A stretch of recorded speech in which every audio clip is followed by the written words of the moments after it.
everybody. It's a stormy day in Pennsylvania, and it's causing all kinds of problems. But this, guys, we made it to episode 40 of Why We Love Horror. I am John Maher. That is Abby Brooks. That is Aaron Brooks. How are you guys doing today? I think we're doing okay. Yeah, we're making the best out of a situation. Right. Yeah, we definitely made the best out of a situation earlier this week. It's one of those. This is a field trip movie we went to go see. We can let the cat totally out of the bag. I don't think this movie was not highly anticipated.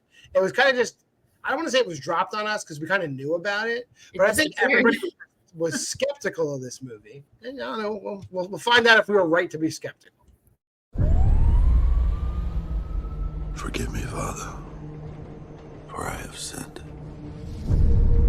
It's a job coming to me off the back of somebody else's tragedy.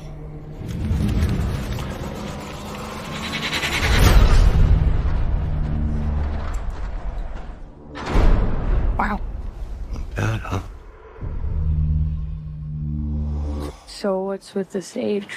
Have you forgotten what kind of movie we're making? Set. Action.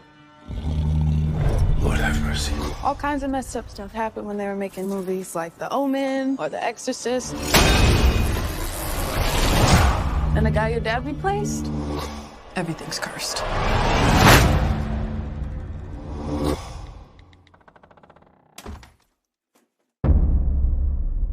With my father's voice. Okay.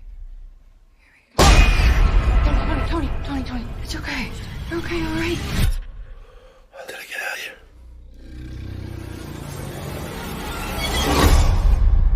So you're blacking out again? What is it this time? This is something else.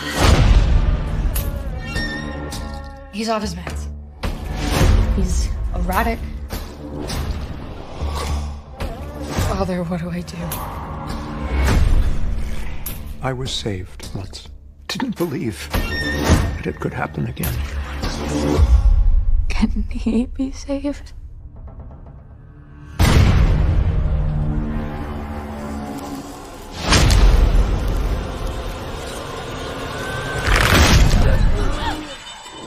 It's not worth saving, and you know it. I know you're afraid. Me too. It's all right to be afraid. Have faith. He will protect his children. When it happens, run.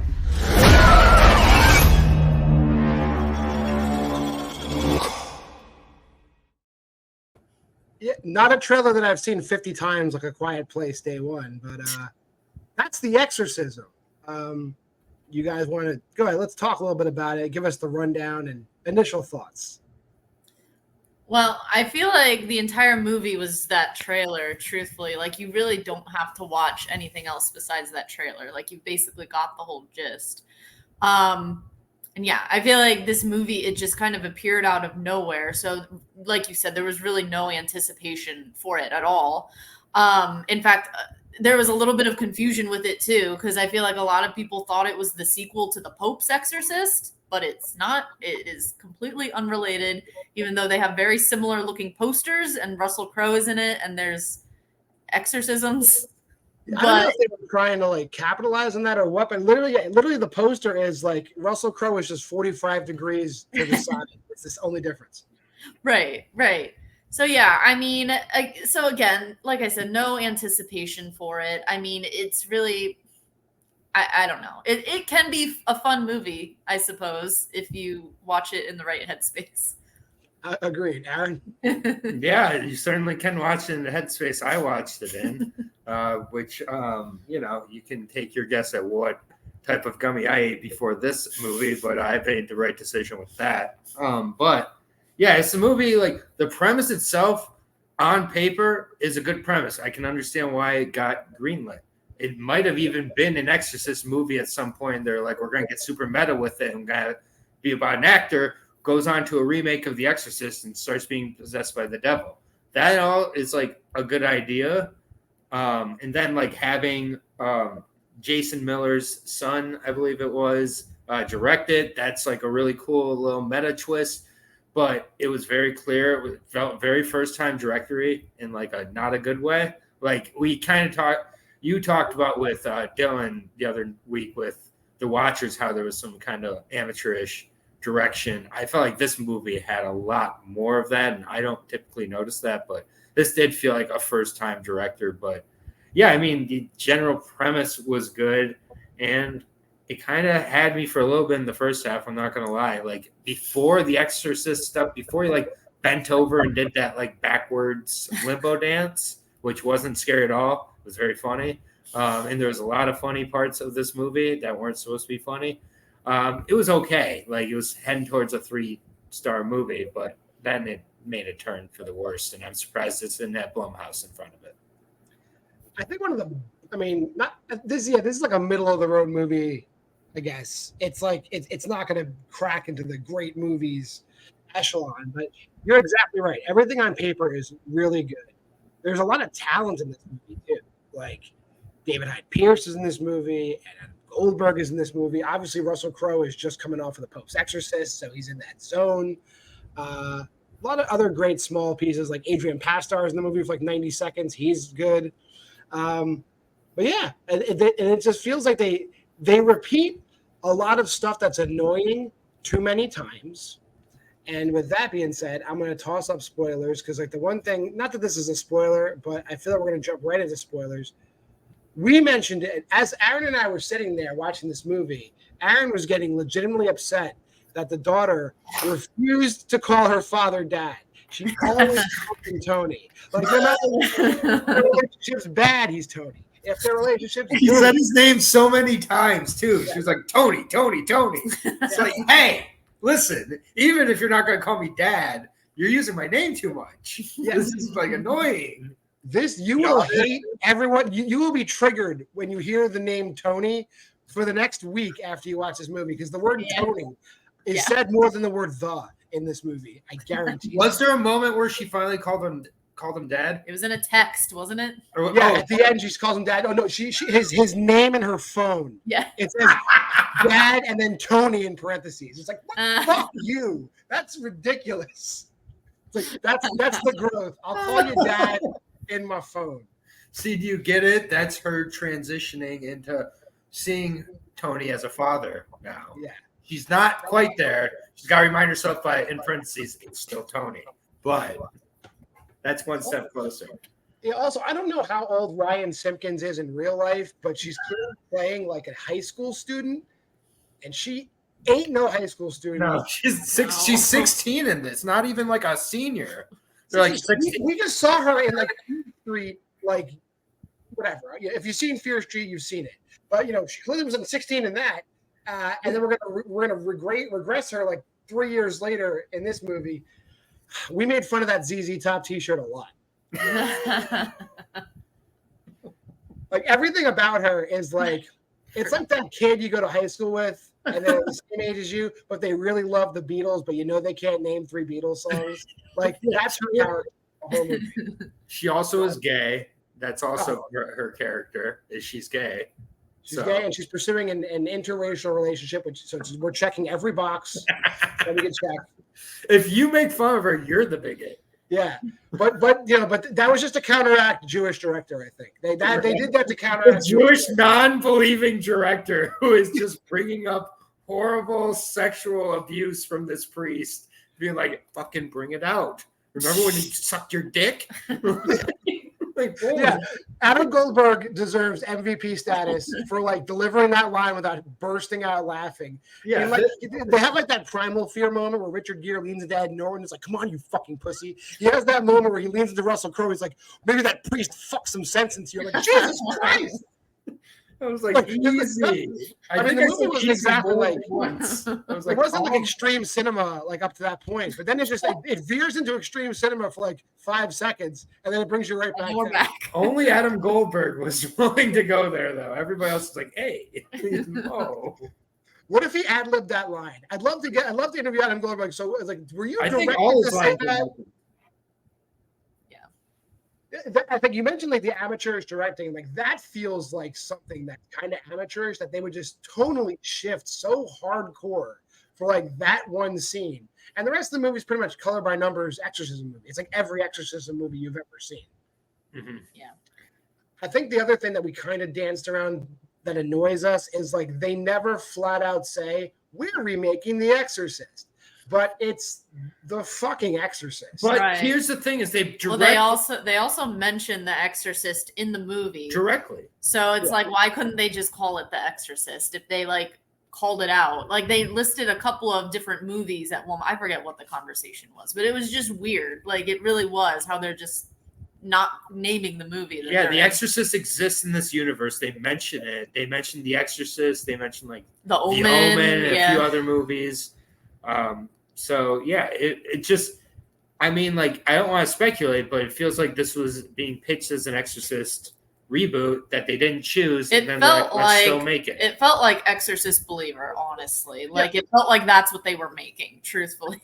I fully understand, like when movies are being made, they give them code names. So the code name of this movie was the Georgetown Project, and I believe in real life, a movie would be called the Georgetown Project while they're producing it. But all the conversations backstage would just be a bunch of people like, "Yo, we're making the fucking Exorcist, right?" No one has that conversation in this movie, which is freaking weird.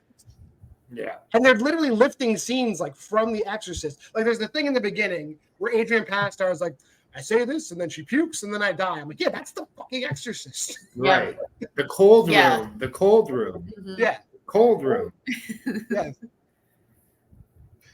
But that being said, this movie is not horrible. Like you're not gonna be like groaning and ooving and awing. Like there's some good effects. There's some good like supernatural stuff.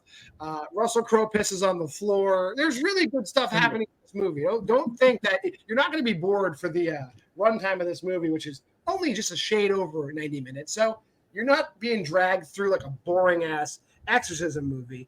The bones are here. They just fumble the ball. It's like a Follies, really, for 95 minutes. Yeah.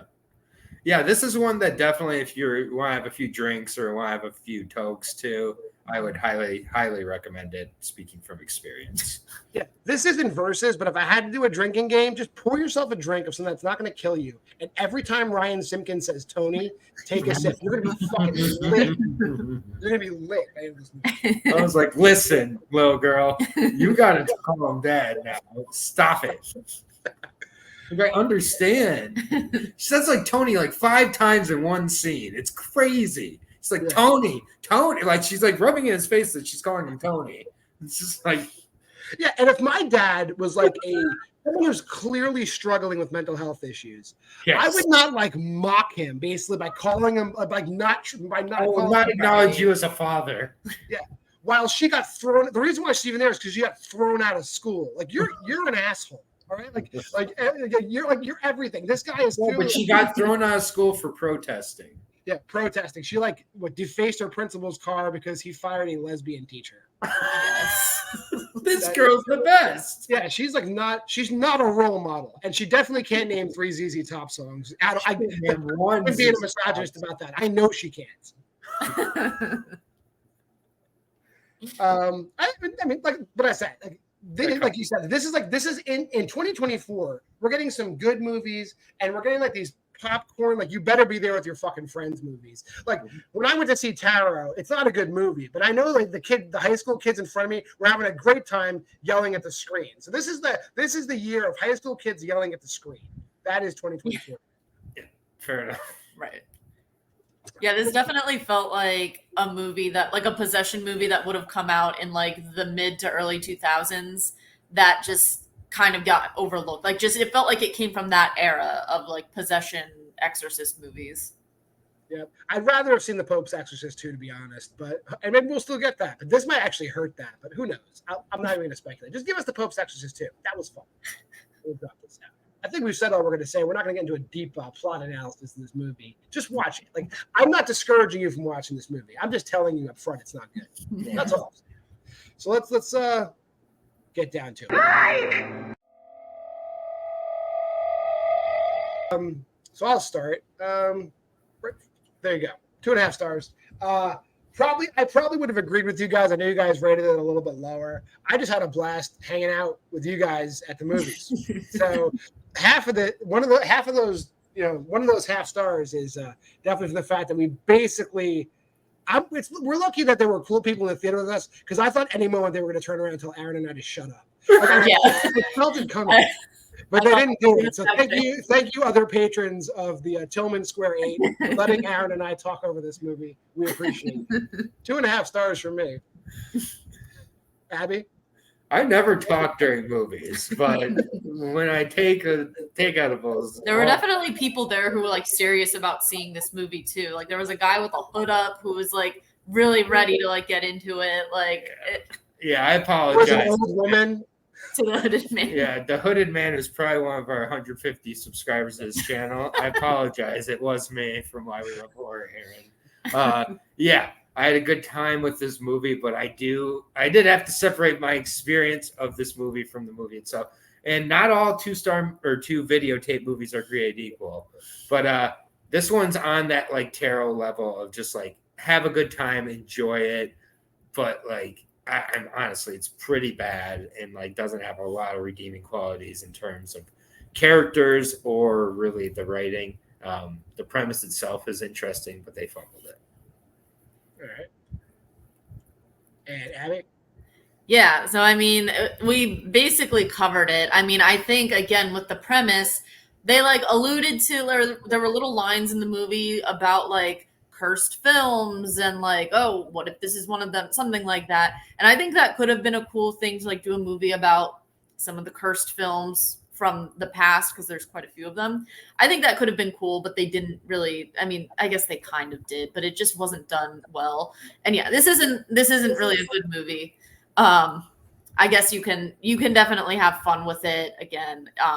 Just if you watch it seriously, like they're not even really trying to be funny. It's just unintentionally funny a lot of the times. So I also gave it a 2-star or 2 tape. Fair enough. Moving on to our other great feature we do every week. We're doing the Why We Love Horror Challenge. Let me throw it.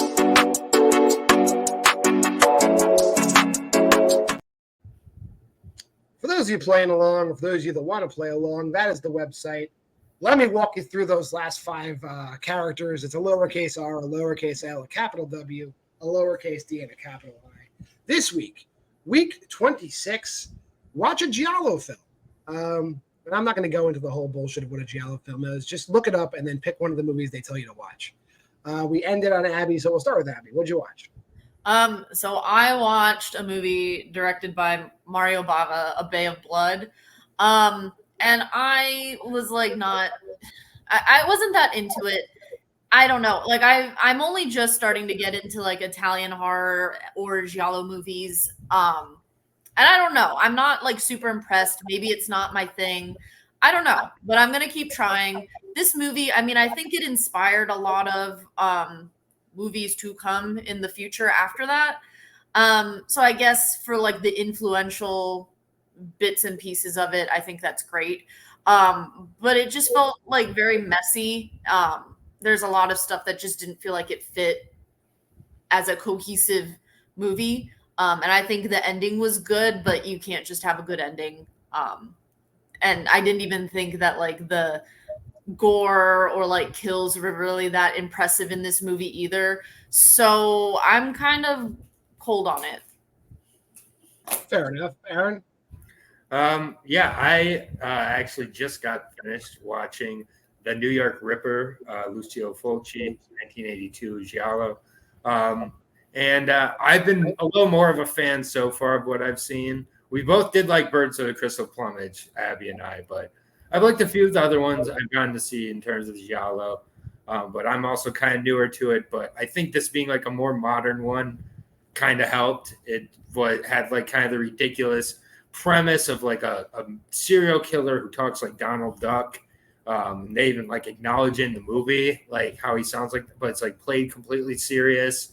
And that just has like a lot of good twists in it. It's like very, very sexually perverse. Like this movie is like a lot of times people will be like, oh, this is for the sickos. Like this movie is like very, very like you're very sick if you like this. And I love this. So We're all good here with me and Fulci. I've only seen Zombie. I haven't seen The Beyond yet.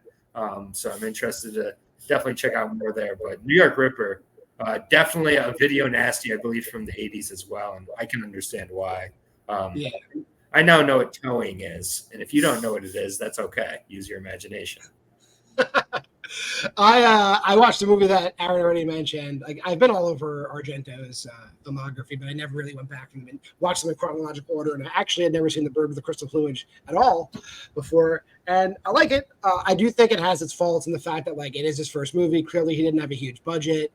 So if you watch like Phenomena or Tenebrae or Deep Red, and then you go back to The Bird with the Crystal Plumage and you expect the same stuff, don't. It's just a very toned down Argento movie where everything is kind of color by numbers at that point. But at least you get to see what he built on. And it's not bad. It's just like not, if you watched a later movie first, it's not the same. It's like you could see where he came from. So from a historical standpoint, important. So I would recommend The Bird with the Crystal Plumage, either from a completionist standpoint, a historical standpoint, or if you just like giallo films, it's pretty straightforward. That, and I watched Blood and Black Lace a few weeks ago. Very straightforward movies in the late 60s, early 70s before they started going absolutely apeshit berserk later on in the subgenre. Well, that's all we got for you this week. Next week, I think we're going to have a special surprise for everybody because actually this weekend, finally, we're one of the cool kids now. They're giving us a showing of a humanist vampire seeking consensual suicidal person. So I think for the sake of the internet, we have to cover that next week, regardless of the fact that Quiet Place Day 1 is coming out. So we'll flip a coin and we'll see what we cover next week on the show. Until next time, I am John Maher, it's Abby Brooks and Aaron Brooks. Remember, like, comment, subscribe, and share. The schedule is always Monday versus we watch a bad movie. Wednesday, your special editions of either this show or horror trivia. Thursday, you're watching this, and then we're going live on TikTok later. And then on Friday, it's Why We Love Horror Trivia every week. We'll see you next week.